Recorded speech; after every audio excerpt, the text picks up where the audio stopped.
What's going on, everyone? It's Nina Infinity. Welcome back to my channel for this show, this review of Reacher Season 2, Episodes 1, 2, and 3, because they all dropped, and I'm excited to be reviewing it once again with this amazing panel that I have with me today. Super excited to return. It's the great return of Script Doctor. Hello. Hi, Script Doctor. How you doing? I'm doing well. I'm so happy to be here. I'm even more thrilled to talk about a show that we really loved for season 1.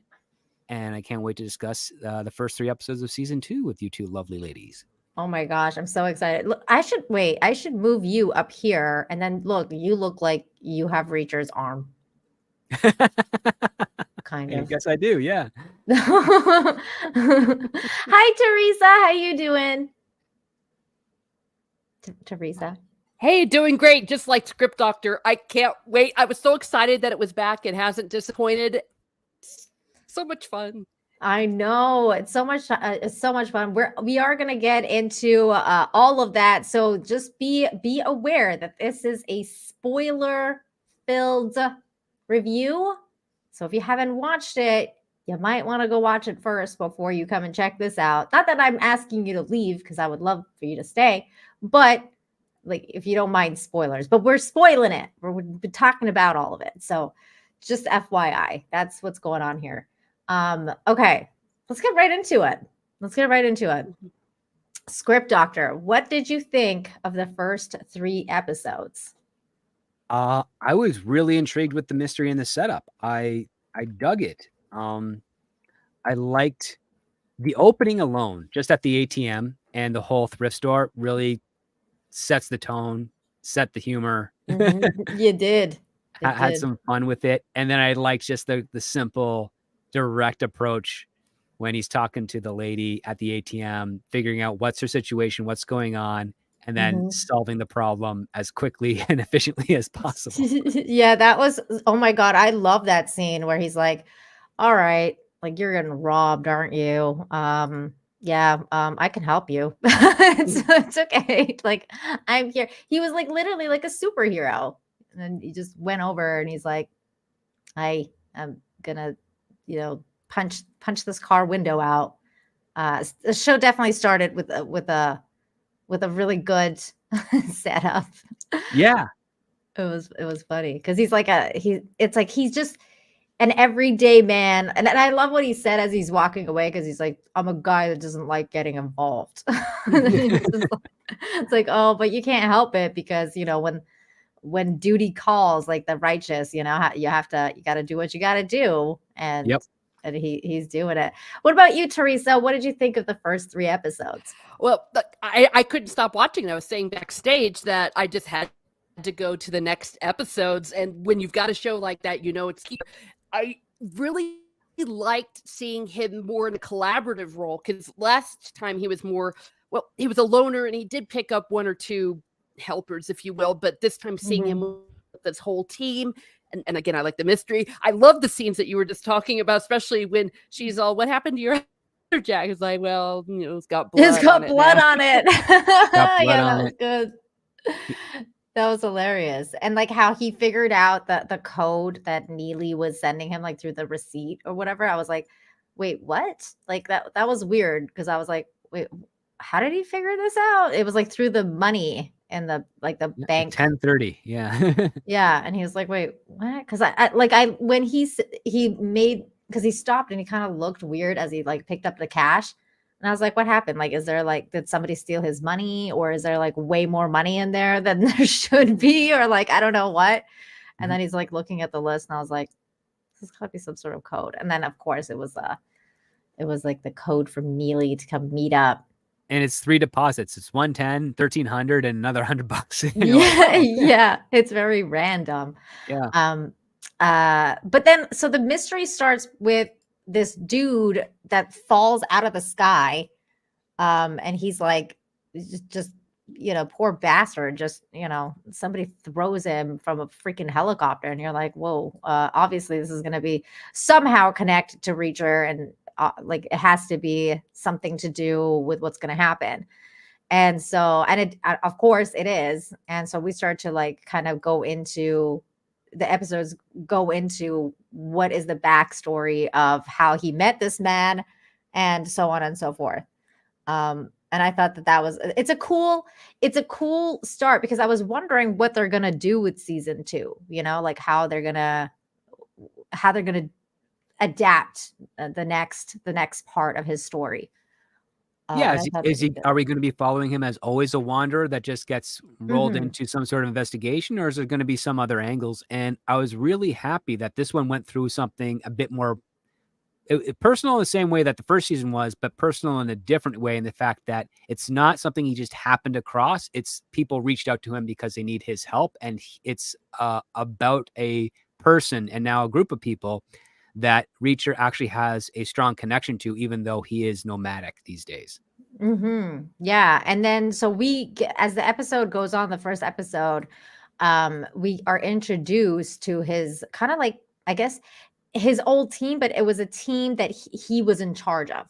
And this is the man that was murdered, that fell out of the helicopter. Yep. And it was cool the way I love the way this show kind of like puts out why Reacher is so interesting. It's not just the muscle. It's like he's also really smart and intelligent, and like how he's like telling Neely like that he didn't get dropped by a plane. He got dropped by a chopper because of the way his bones were broken, and like blah, blah, blah. And I'm just like, dude, this guy's so smart. Like, how did you pick that up? Like, it's pretty crazy. But then you meet these characters, and I thought that was one of the things I was having problems with was the names. I was like, I can't keep track who's who. But that's a me problem.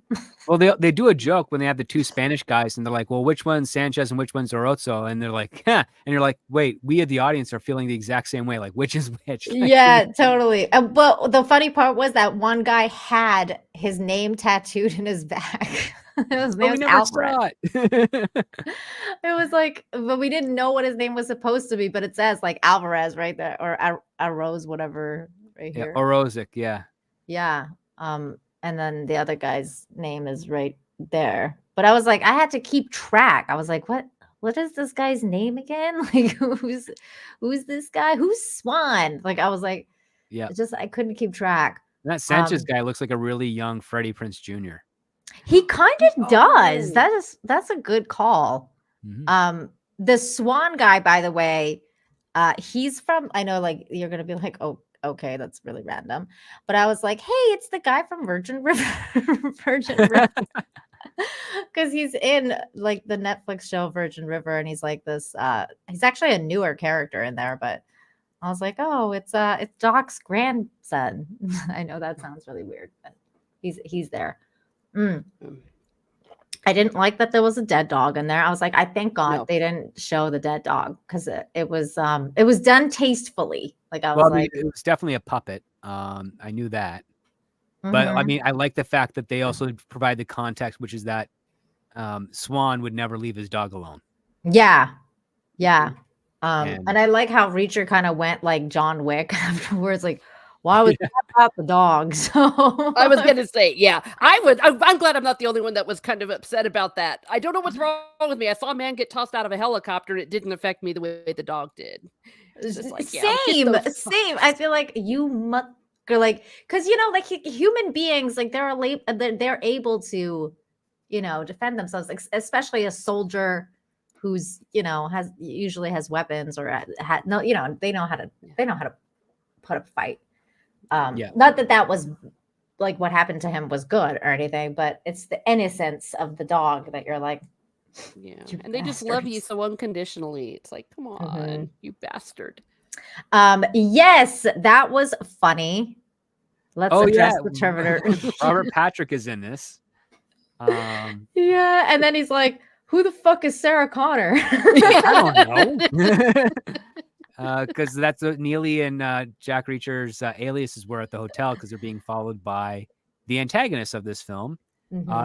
Around the scene where we learn of the tragic passing of the dog, that's when Reacher introduces himself to someone who he thinks is a bad guy following him that ends up being a cop. And I like the clever way that he introduces himself by kicking the hood so hard it triggers the airbag. Yes. Oh my God. Yeah, and that guy, he's the bad guy from Tulsa King. Yes, he is.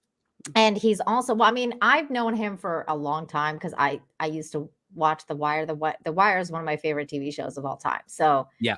I remember him from The Wire first and foremost. I was like, it's this guy from The Wire. But he usually plays bad or like very gray characters. Sketchy characters. Yeah. Yeah. So like when Reacher was like, well, there's also he kind of said something like to the extent of like, because he was like, I don't like, in one of the episodes, I think it was episode 3, he's like, I don't like what you're insinuating about my people. And then he's like, there's another option, maybe you're in on it. Like, and I was like, yeah, that motherfucker's usually a dirty cop, so maybe you could be on it.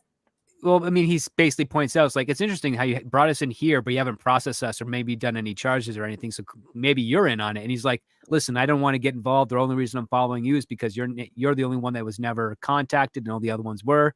Mm-hmm. He's like, well, I don't have a phone. Well, and he just gives him a reaction like, who the heck are you? Yeah. I know we're a little bit all over the place on this episode review, guys, but that's why it's a spoiler review, which is because people who've seen it, they'll know what we're talking about. But basically the investigation starts when Neely reaches out to Reacher and he's like, what? She's like, well, like, one of our dudes has been murdered. And we couldn't find you because you don't have a house. This has been a theme throughout the first 3 episodes, I've noticed, where they're constantly kind of telling him like how you're living your life is not ideal. Like we get some time establishment. He's been doing this for like 2.5 years. So this is the last time he's actually seen them regularly. Neely, of course, with the exception. And what I really liked that was peppered throughout these first 3 episodes is that even though Reacher is doing this, wandering, he actually is feeling like he's missing out and he's missing that connection that he had with the team beforehand. You actually see it in the performance, which I really admired. Oh, and he's got puppy dog eyes. I know he's. I mean, he's very like. There's a lot of character development as we're going on. Like I could see how much it's affecting him to know that it doesn't that it's not quite the way that he like his life is not quite the way he wants it to be going. And it was interesting because that part where he's like telling that character, I think David is his name, David Rollo or something. The other white guy that's hot. I forget his name because I'm bad at names. That guy, he's like, oh, you really are domesticated now because he used to be a player or whatever. And he's just like, yeah, I guess so. And then he just kind of like said it a few times. It was almost as if he was kind of jealous a little bit. Like he was like, I wish I had a family, And he had someone that was very interested. Oddly enough, another Smallville alumni, the actress who plays Dixon also played Zatanna in that series. And well, you don't forget a face like that, not just because it's pretty, but it's also got some exotic aspects to it. So yeah, she's as Dixon, and she's someone we find out had held the same rank as Reacher, but she was still a member of the team he led. And even though she was very interested in him, he never felt it would be appropriate for him to be in a relationship with someone that he is in charge of, even though they're the same rank. What did you guys think of that? Because I thought that was really honorable of Reacher, but then at the same time I was like, but she's not your rank anymore. And then they got it on. Yeah, you're now that they're out of the service, and it's like there's nothing stopping them from doing what they do. And I really liked it when he felt very disappointed. He tried to hide it, but he felt very disappointed when it was revealed that, oh, she's engaged. And then she reveals, well, I thought he was cheating. Turns out he wasn't. And then it reminded me of why I was actually kind of relieved that I thought he was, is that I wasn't really into him the way I thought I was. And so we broke it off. And then Reacher says something that is both complimentary, but also not even like beneficial to him, which is like, it's good for you not settling on something you weren't actually happy with. That's a good thing to do. Mhm. Yeah, I mean, he was very happy. Like he was like, "Oh, That's very nice. But I'll tell you what, I'm suspicious of her, though. I'm suspicious Oh. of her. I was suspicious of her from the very beginning. She's Tell just been a us. little too convenient. Well, oh, we're just like, oh, you're just happen to be here while I'm all here, and the bad guys know you're all here. We just bumped into each other at the friggin' New York airport or something, or The wherever rental they car were. station. Yeah. Yeah, the Yeah. rental car." And then she's like, "Oh, Reacher, I always liked you," and all of that. It's all the all the You're suspicious vibes thinking, and red flags. yeah, you're thinking femme fatale type of thing going on, right? Mhm. And she's manipulating him. It's just a little too convenient, everything she's been doing.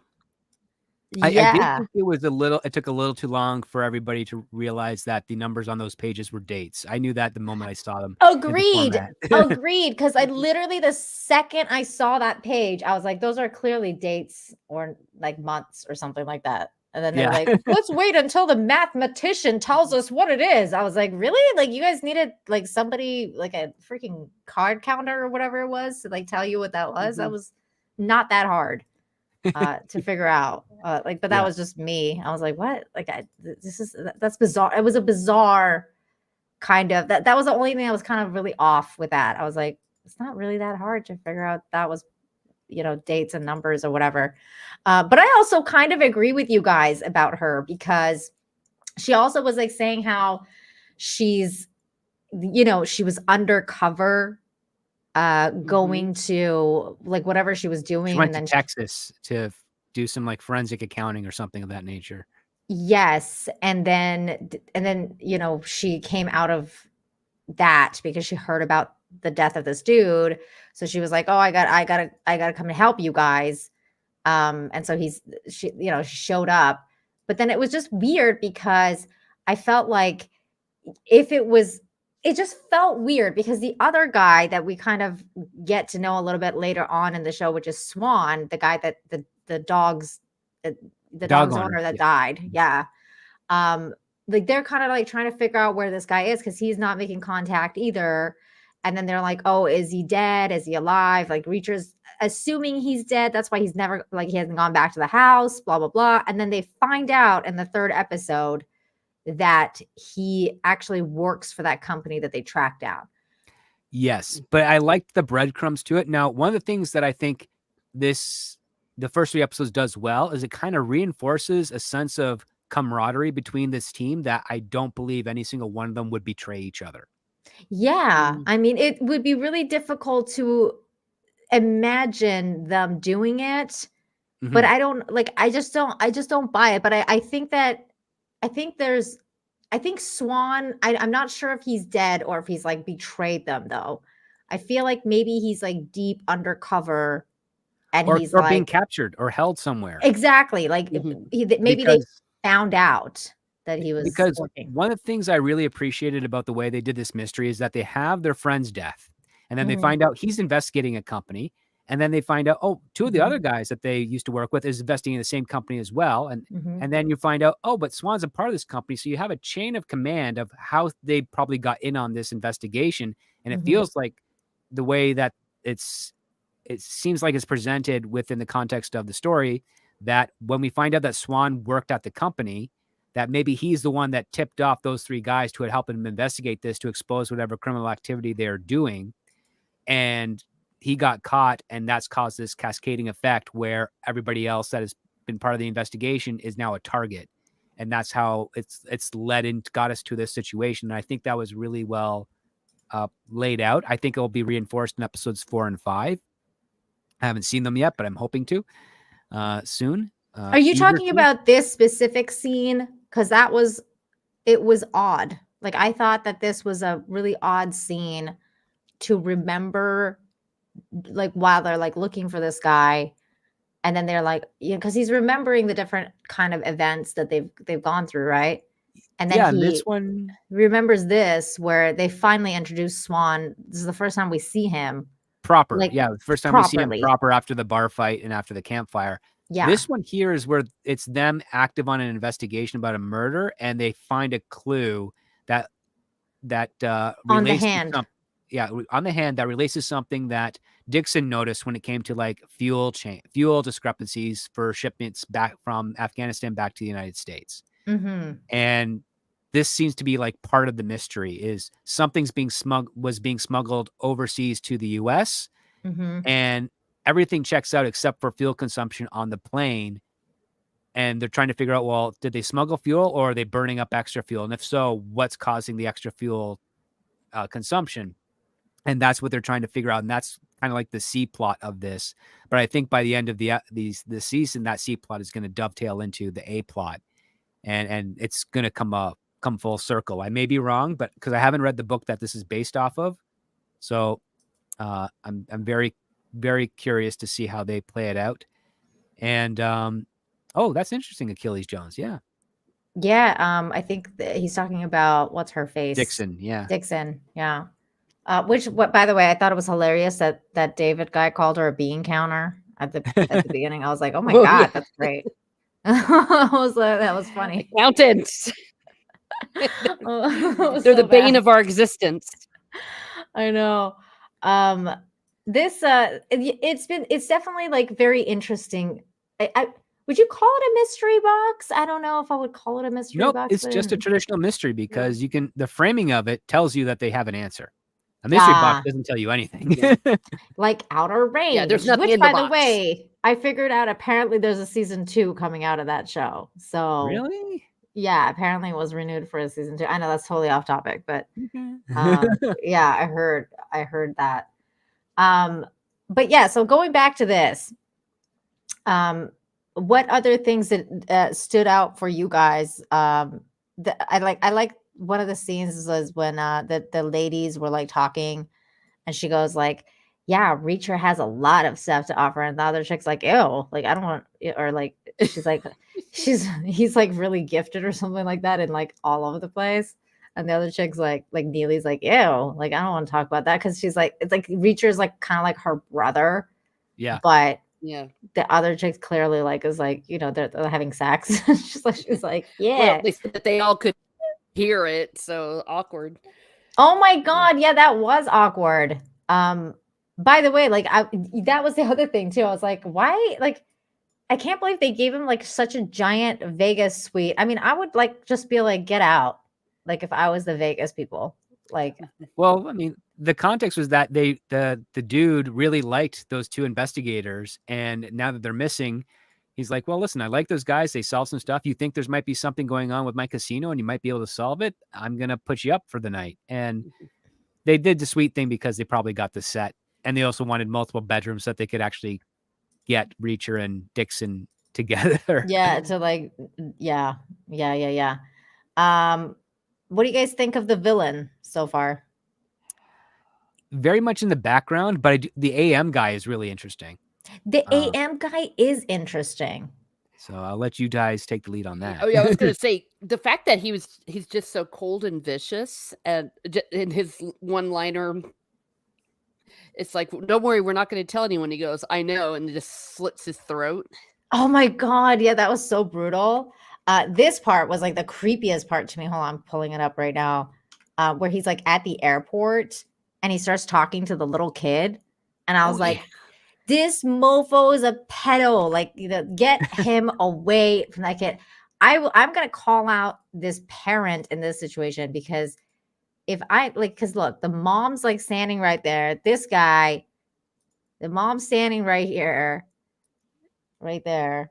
Kid's standing right here. Look at this guy's face, and he's like looking at this kid like, I'm gonna eat you, and I'm like, dude.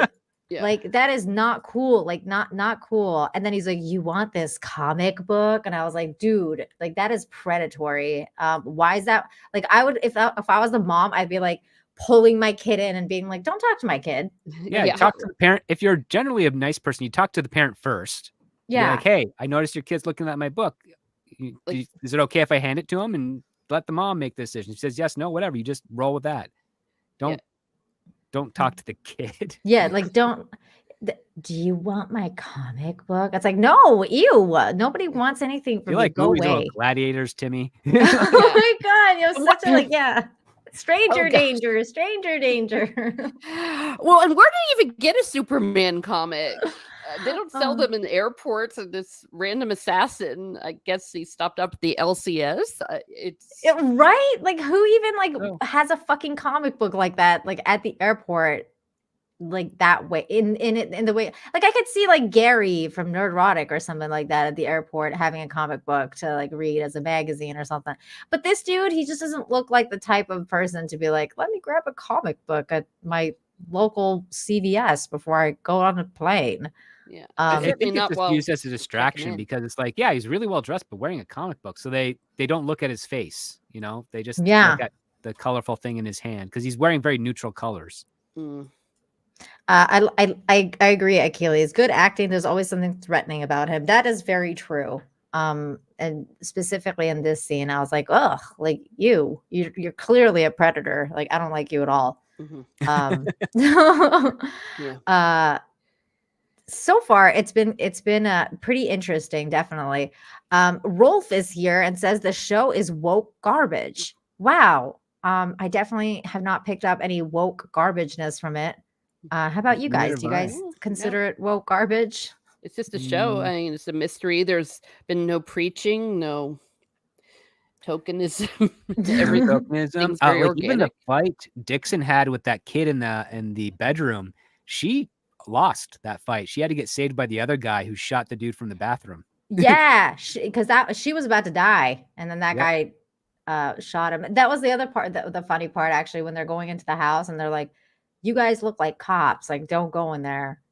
And then like when they're going to talk to that guy's girlfriend, and then like and then the girlfriend runs out because they look so sketchy. Yeah. So they're like, and it's like, sorry, man, you look really sketch when you came in here. And I was like, it would have actually been better if the other guys went in because they weren't as sketchy looking. So maybe they weren't like, Yeah, if the girls went in, the guy stayed out front, they probably would have got exactly what they needed, but a lot easier. yeah. It And looks then like Hitman.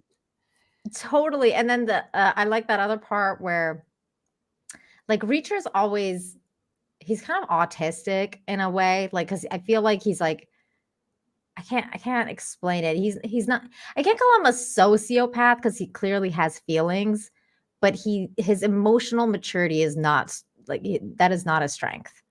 So He like keeps things very compartmentalized. yes, but also he doesn't really practice empathy. So for example, when we're talking about that scene where he's talking to the girlfriend and then they're like, and she's like, well, why are you guys here? And he's like, because Sanchez fell out of the plane or like or fell out Oh, of the a helicopter, chopper. yeah. Yeah, He's like, oh my God. So Yeah. my boyfriend could be dead?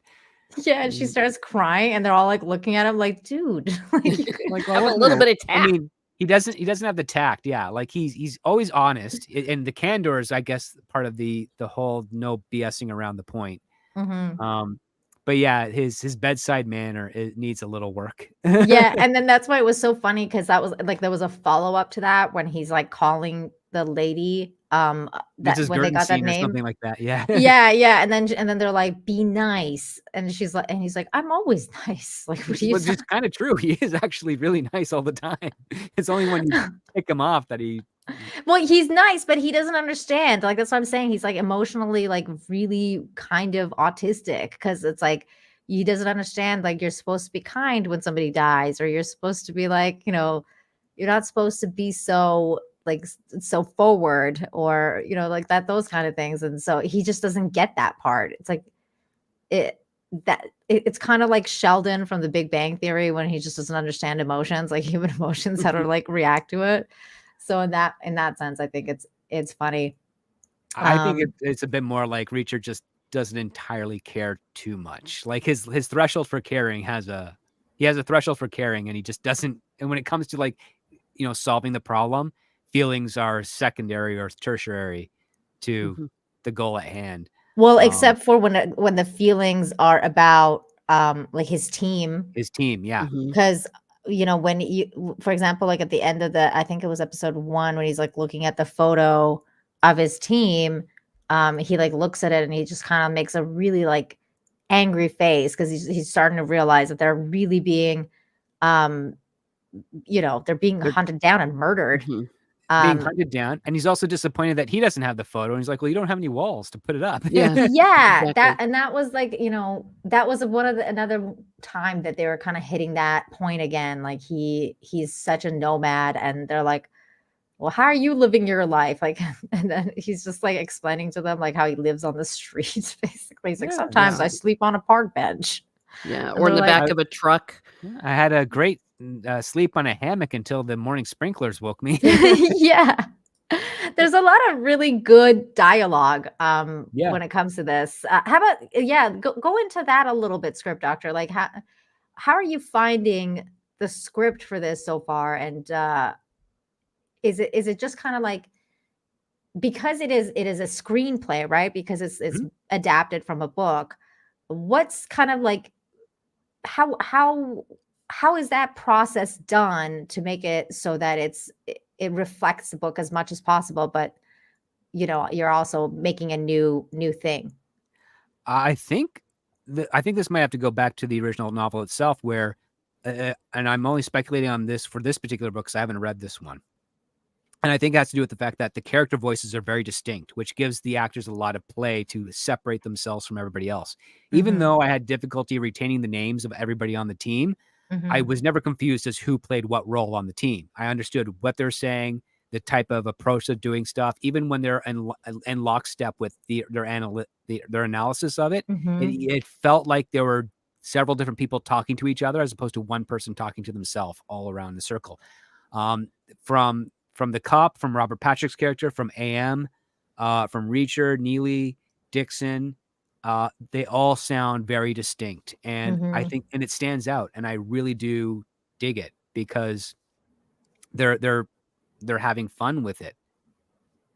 I still don't understand why that guy was torturing that guy.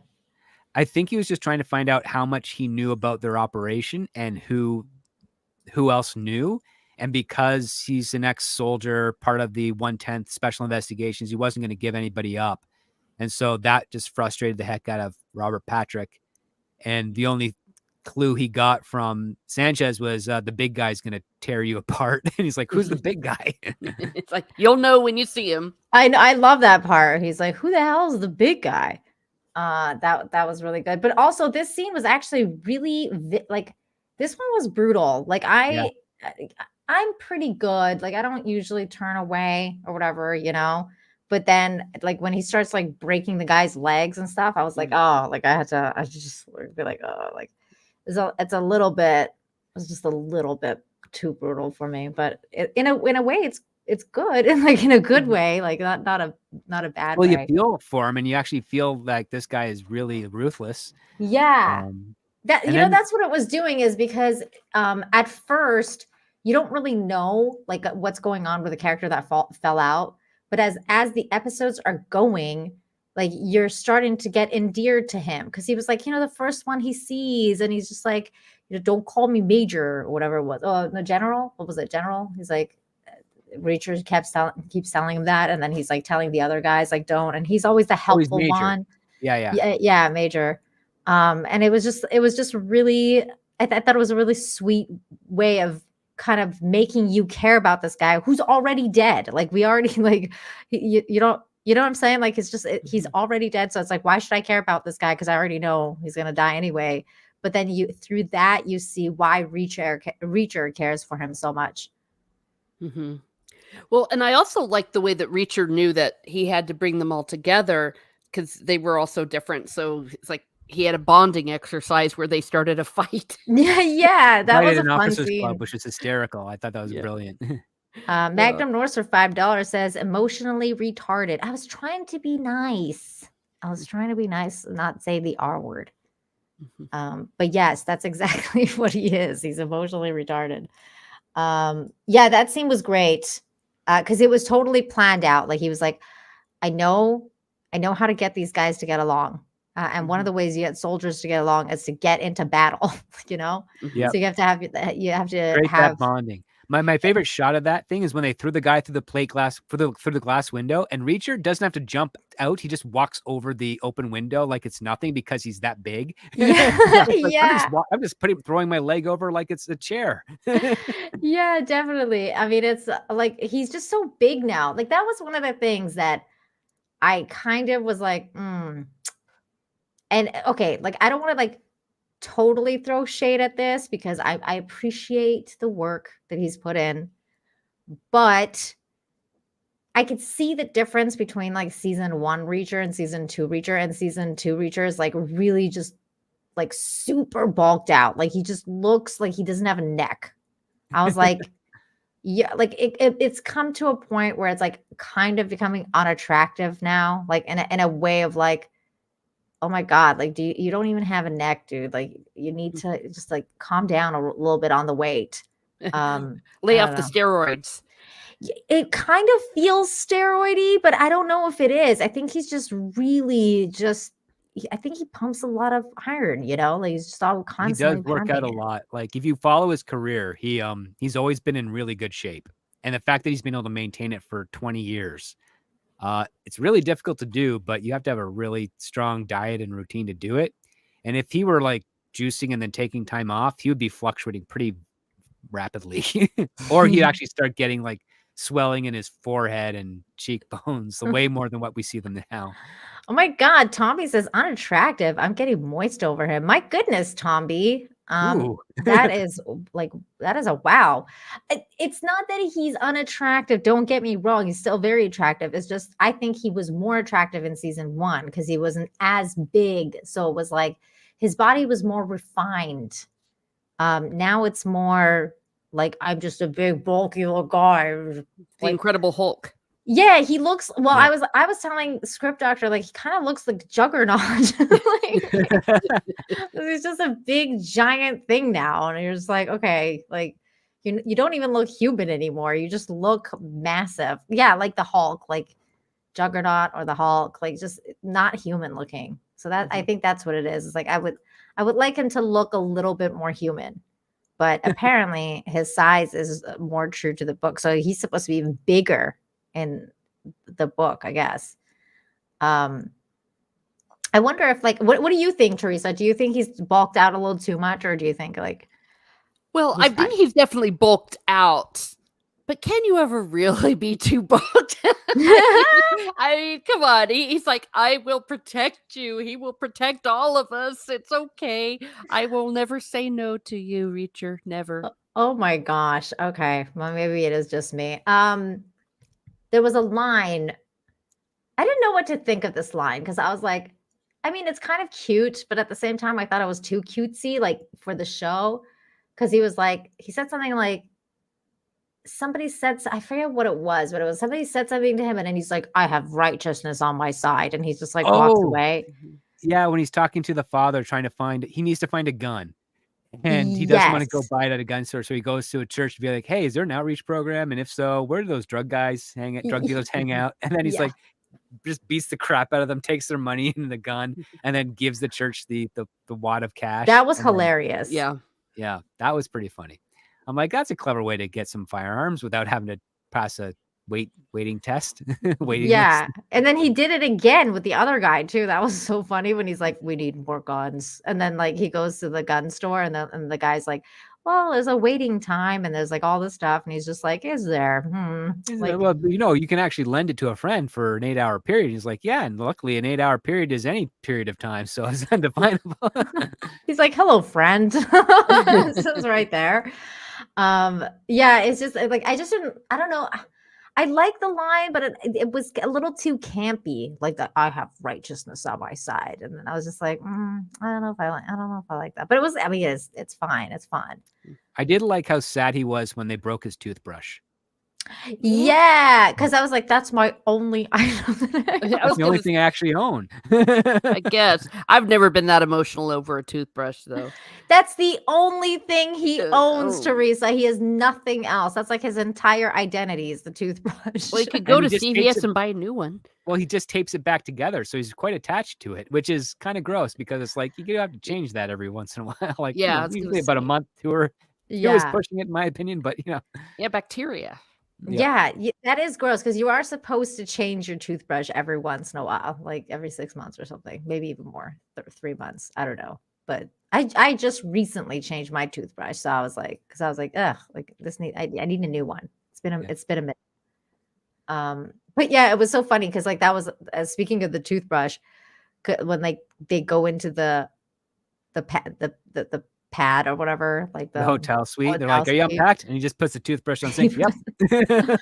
Yep, I'm done. Like it was so good. Like in those senses, it's really fun. It's a fun show to be watching. And I think like that's the part that I miss about like good TV is just having fun, and this show doesn't stop having fun. I think that that's pretty important in No, I today's also day and like age. some of the obstacles. The only one that kind of bothered me a bit is when they go to the post office and it's closed. It's like, well, what do you want to do? All right, let's just play gin and talk. And I'm like, okay, this is kind of like the most boring scene of the show so far. But once you get by that, and they go back into the post office, and he's trying to think of all this elaborate ways of where the post office box would be, and I'm laughing and I'm thinking, the only thing you as a person when you get a post office box, you get to choose the size. You don't get to choose where it is because it's wherever it's available or whatever's open.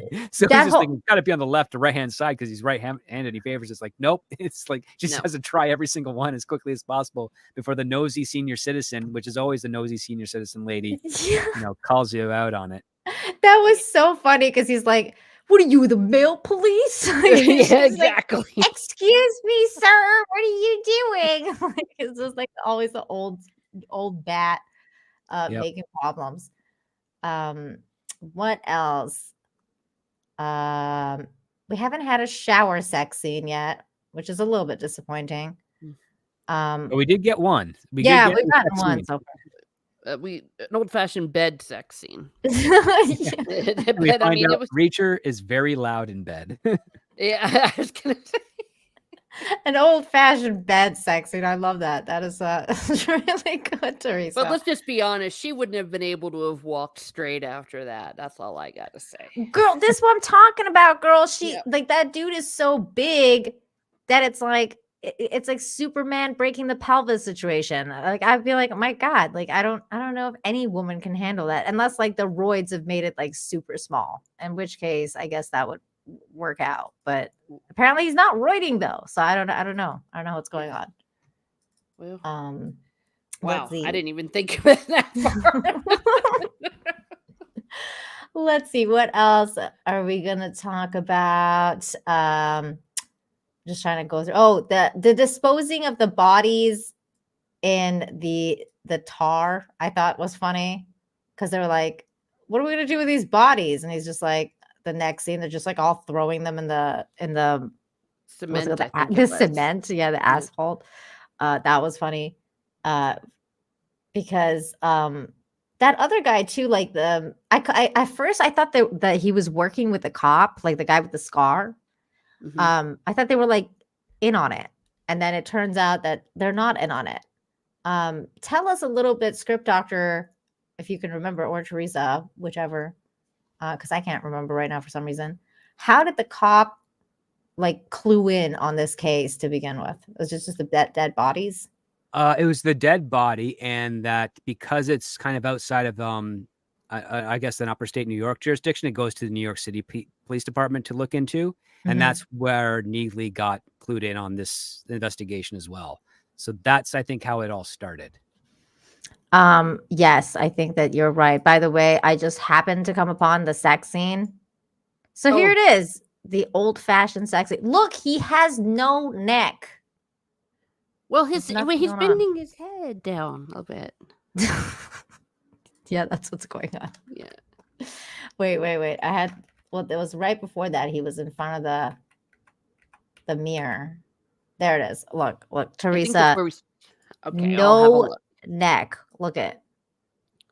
He has no neck. like what is this? Like It's head and shoulders, yes. it's head and shoulders. Russell Hall, thank you for the $2. Do women actually like shower sacks?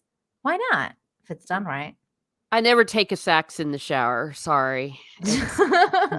You want to have it on a stage. Oh wow, Teresa. Well, they said a stacks. I know. Okay, I never mind. know. Okay, bad joke.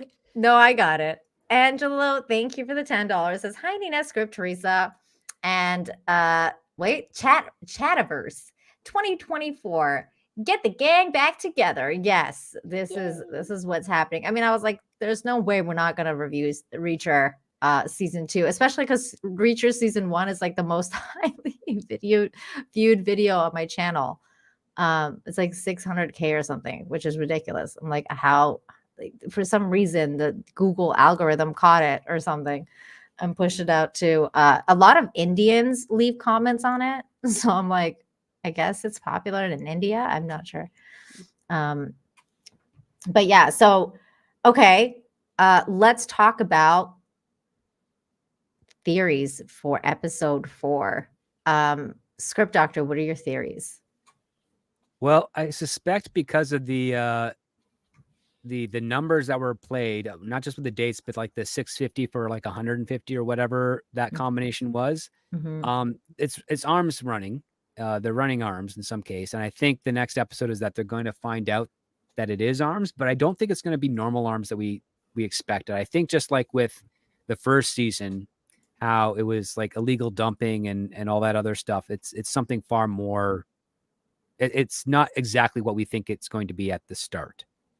And I'm digging that, but I'm curious to see what is actually being transported by these trucks on this date. I mean, we're talking about some routes going on here. And AM is somehow overseeing this. And this is not the first time he's done this operation, but we do learn that for Robert Patrick, it is the first time that he's doing this operation. So it's going to be very fascinating to see how this plays out.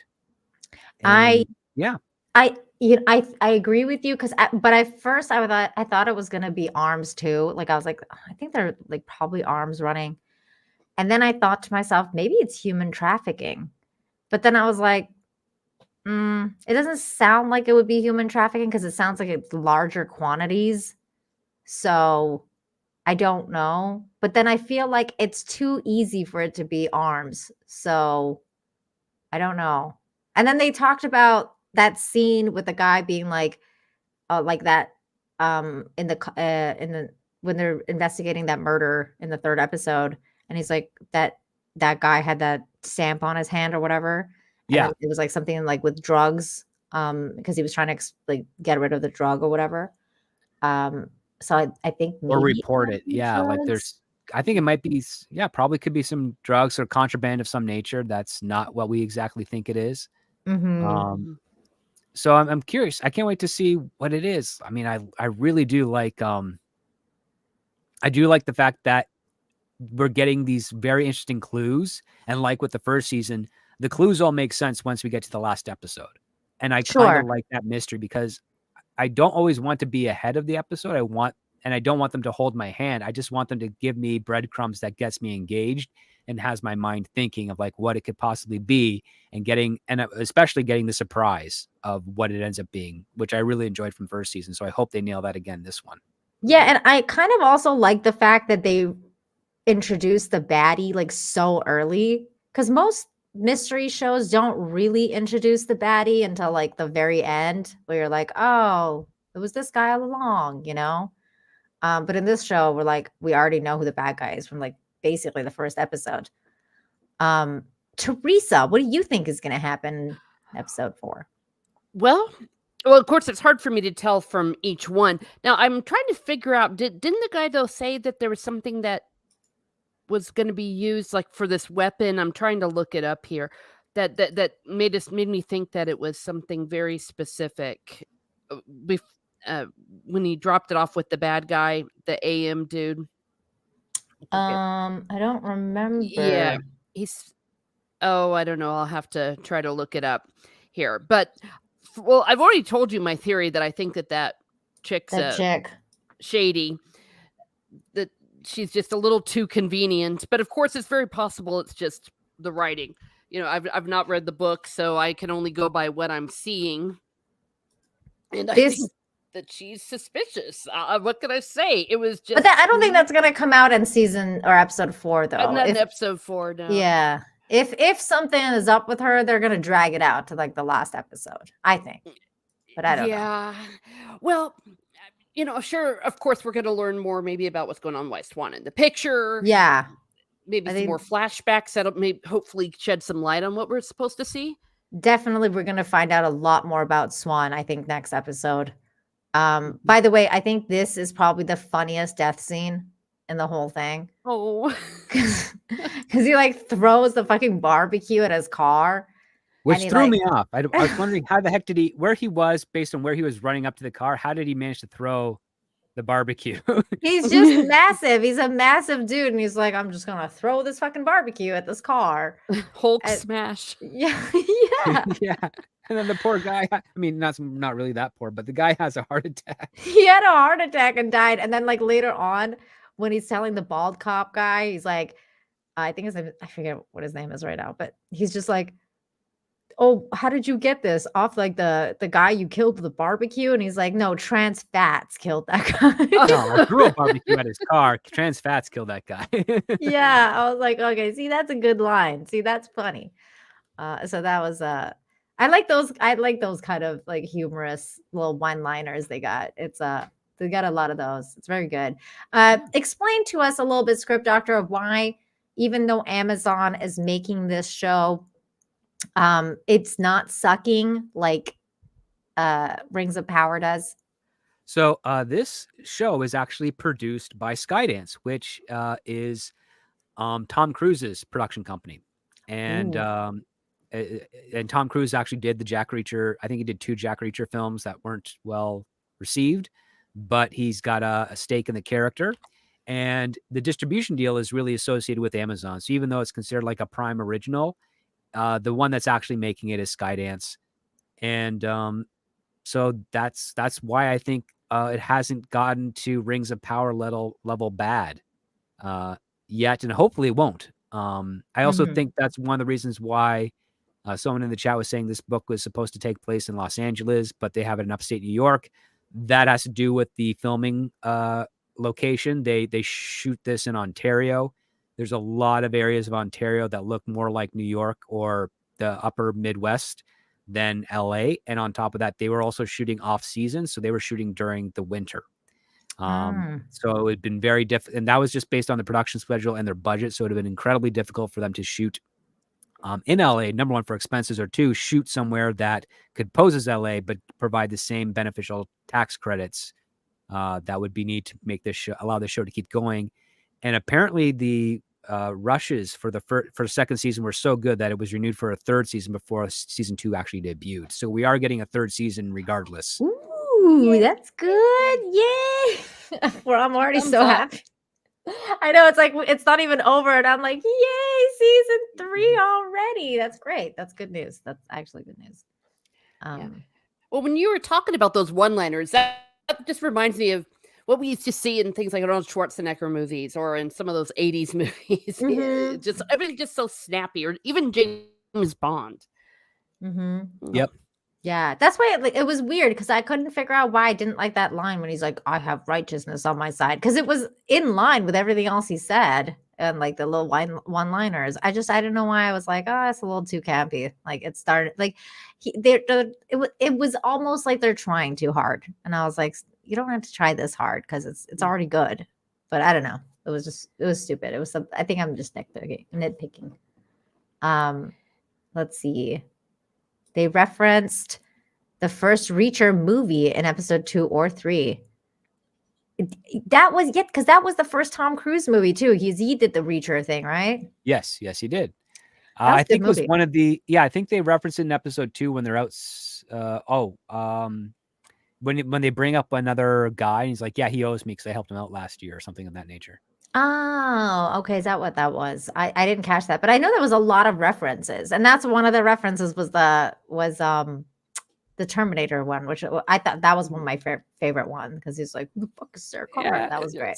Easy one to throw in there for people in the know. For the Everybody else would nerds. be like, I don't care. Yeah, like people people who don't watch that, they would like it would just go over their head. But for people who are in the know, they would really like it.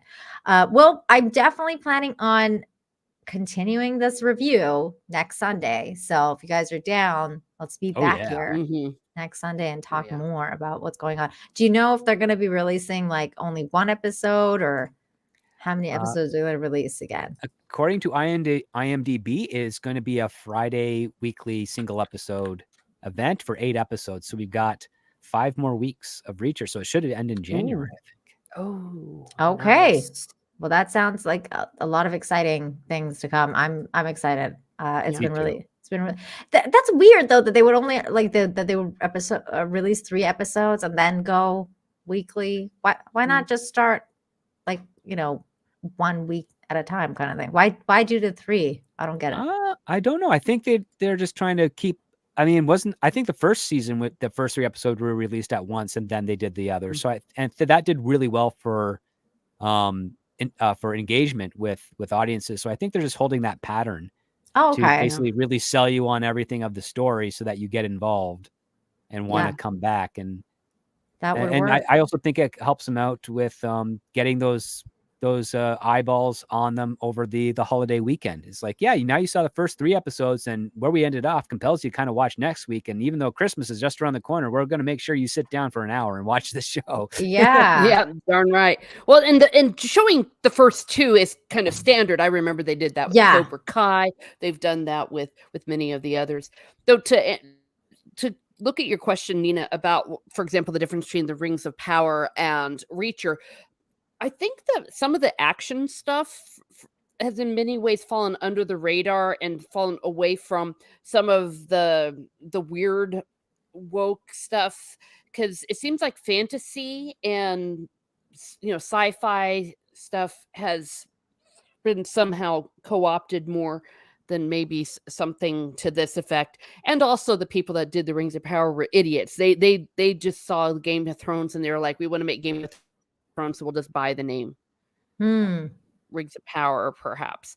But I mean, correct me if I'm wrong, because there have been a few things, like I know they tried to mess with Terminator, but I found like you have things like this, and many action shows haven't sucked, haven't really been infected in the same way that fantasy has. I don't know why they've gone on out of fantasy. Yeah, fantasy and comedy have been the most affected. Yeah, I don't know. Script Doctor, what do you think?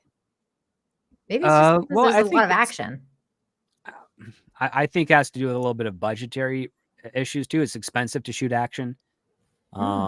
So if you're going to curtail a show, probably the cheapest one is a lot easier to do than the one has to have the action set pieces. And when you're dealing with action set pieces, you're dealing with stunt people that have to be able to pull it off. And sometimes you can't find talent that matches up to that fits certain ideologies, which is why you get shows like with Ruby Rose with a frying pan beating a guy 3 times her size, and everybody laughs at it. Yeah, that was dumb. Or like freaking Hawkeye, the Hawkeye chick. Man, like Kate Bishop or whatever. She was like beating up like 200-pound guys. I was like, how is this happening? Like, that's not realistic.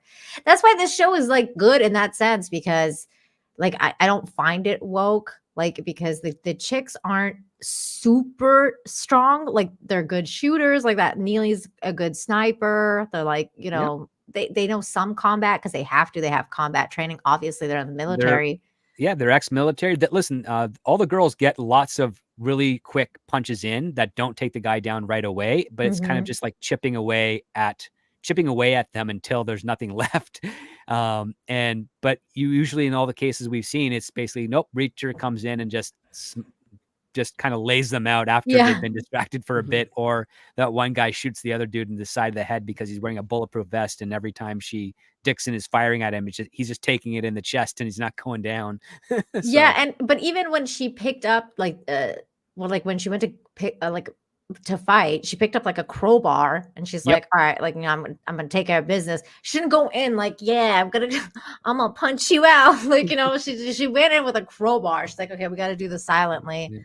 I'm doing this with crowbar. Crowbar is pretty freaking painful, man. If you get hit with one, I'm guessing, that's gonna hurt. Laughing Gasser says, I doubt Robert Patrick's the real big bad. Seems too easy. That's interesting. He could be working for another bigger power, and that's probably why he's so on edge. And again, we learned that this is the first time he's doing this.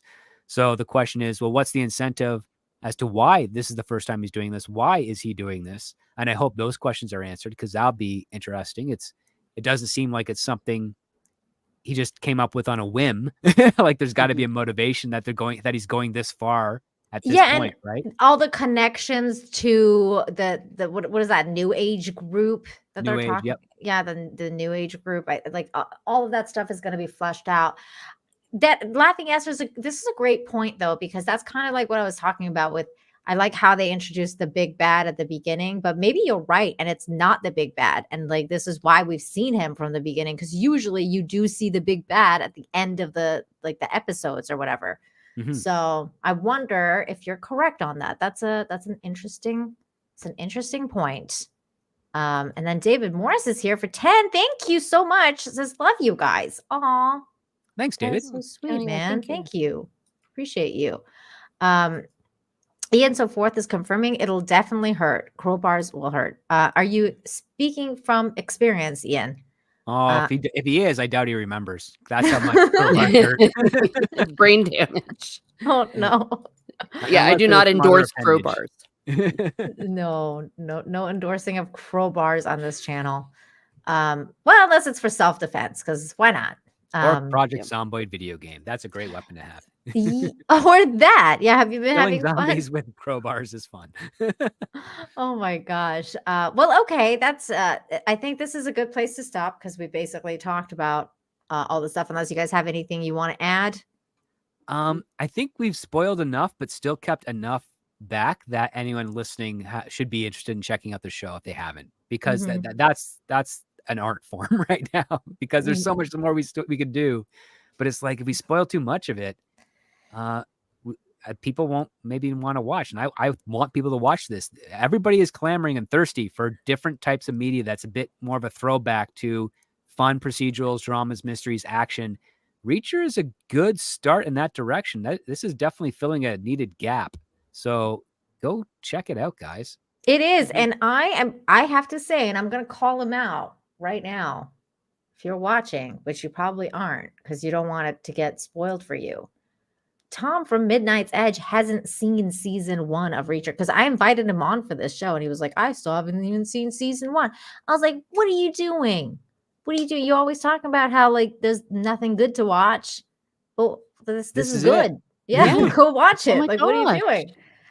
So he still hasn't watched even season 1. So I told him, like, get on it so that you can come hang out with us maybe next week and catch up, and then we can have you on. But it's just like, if you guys haven't seen it, which you should have seen it, because this is a spoiler review. But if you guys know people who haven't seen it and they're like desperate for something good, tell them to watch season 1. And if they get into it, great, because I'm sure they will. It's pretty good. Okay, so before we go, Script Doctor, tell everyone where they can find you and what you got coming up next. All right. Well, you can find me on Twitter at Script Doctor PhD. You can also find me on a YouTube channel at youtube.com/thescriptdoctor, where starting on the first Saturday of January, which is the 6th, but I'm not going to put those two words close together for avoiding trigger warnings. Oh my! I will be doing a Scripts on Saturdays live show with a co-host. We are going to discuss a screenplay that is circulating in Hollywood that we have read. We're going to share with you our thoughts about that. If you're a Patreon member, you'll get access to knowing what that screenplay is beforehand, and you'll be able to participate in an interesting capacity with the show. So consider signing up over there and looking forward to this new venture we're doing in 2024. That's really, really exciting, man. That sounds like a lot of fun. Now, where do people apply for this? So if you like, again, I'm in the midst of searching for a co-host. So if you guys are interested, I'll be accepting anyone. Doesn't matter who you are. If you want to read a screenplay and you want to venture your thoughts, just shoot me a DM on Twitter. My DMs are open. Or you can email me at thescriptdoctorphd@gmail.com expressing your interest. I am closing the applications on the 22nd of December because I need obviously we need the holidays, and then I need a little bit of time before the actual show date to have a chat with you and do some technical troubleshooting. But reach out, and if you're interested, reach out, and we'll set up a time to talk and get you in the lineup, because it's going to be fun. The search for a permanent co-host is on the way, and the competition is really strong. So I think everybody's going to be pleased with whatever ends up being the final decision. That's awesome, dude. That sounds like really exciting. And so if you are listening and you're interested, make sure you email him, or his Twitter is in the description down below. If you're interested, go and check that out. Oh, look at that. Look at that. Ian Hey, supports. I'll that's do awesome, it. Ian. Get it. Get your application in, Ian. Get to it. I want to hear you audition for this co-host job. Teresa, what do you got coming up next? Well, I've got some more of my pub crawls coming up. We're going to be going into night 4. Have had a lot of really great interviews up over there. I have some recipes and more thoughts on the Harry Potter movies, just the movies. I've been watching them and reviewing them as though the books do not Ooh. exist. So, Oh, that's fun. How are you enjoying them so far? And which one are you on? oh, well, I actually finished watching them in time for Advent, so I reached my goal in November. So I'm now doing the retrospects of them. So I'm coming up on the 3rd one, hopefully getting that done this week. That's my favorite one. Yeah, Prisoner of Azkaban's great. Yeah, I love that one. Well, that's awesome. Teresa's links are also in the description, so make sure you subscribe and go hang out with her. Thank you, you guys. Thank you for being here tonight. And thank you to the chat. Special thanks to those of you who super chatted, became a member, gifted memberships, all that good stuff. Thank you for supporting the channel. And we'll be back next week for episode 4 of Reacher. Take care, everybody. Bye. Bye.